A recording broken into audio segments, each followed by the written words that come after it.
Je vais expliquer comment est-ce que j'ai éteint mon ordinateur avec une pièce de monnaie. En fait, l'ordinateur que j'éteins est un serveur web. Je voudrais activer le serveur web en question. Je fais Python. C'est un serveur écrit en langage Python. Python. J'ai oublié le nom du fichier. Je vais ouvrir tous mes fichiers Python. Ouais, c'est Python. Le nom du serveur, je l'ai retrouvé, c'est turnoff. Python turn off. Et les serveurs qui fonctionnent sur le port 4001 à travers mon réseau. Il y a mon wifi qui est configuré là. Ça c'est mon wifi.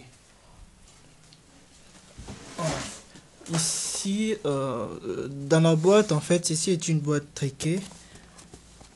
À l'intérieur, j'ai mis un autre serveur web.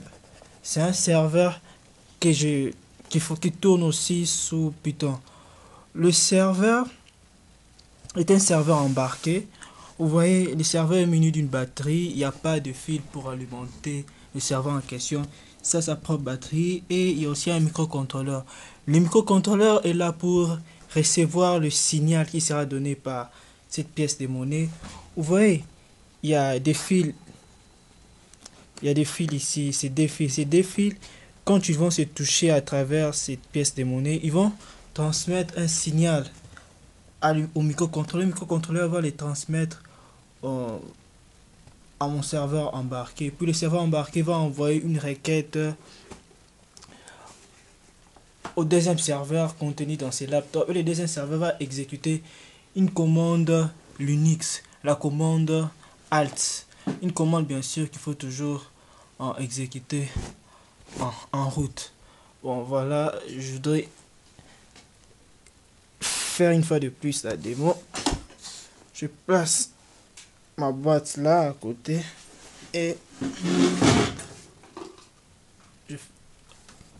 je vais au niveau de quoi. Ça c'est le desktop. Quand je fais ça,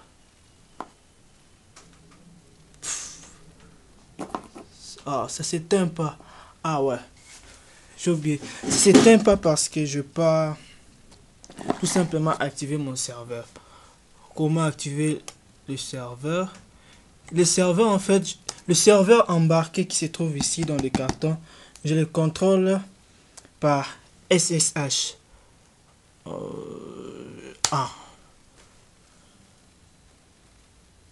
Ouais, j'active le serveur qu'on a écrit Pi Raspberry Pi. C'est tout simplement le nom du serveur contenu dans ces cartons. Le serveur embarqué est en train d'envoyer la valeur 0000 pour tout simplement indiquer qu'il ne reçoit aucun signal. Mais quand je mettrai la pièce de monnaie sur le défi, le serveur va recevoir la valeur 5 et puis il va éteindre le système. Pour le serveur, j'ai écrit un tout petit programme. Le serveur du système embarqué, c'est tout simplement un petit programme. Je vais vous faire voir le programme. Si do si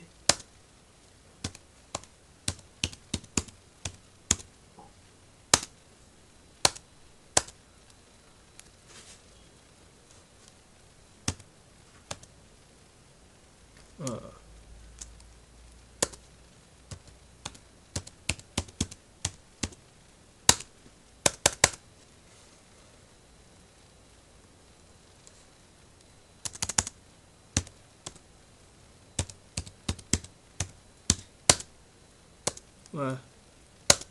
J'accède, je mets le mot de passe du serveur embarqué.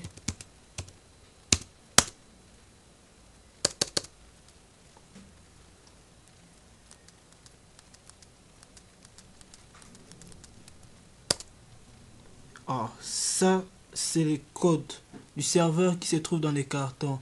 Quand vous regardez à ce niveau ici, c'est reading analog pin.read. Là, il y a des serveurs qui est en train de lire les données qui seront transmises à ces deux fils de fer. Ça, c'est la requête à envoyer à l'autre serveur qui est tout simplement dans mon laptop. Ok. Maintenant, je vais éteindre les systèmes. Ok. Il y a mon ordinateur qui s'éteint.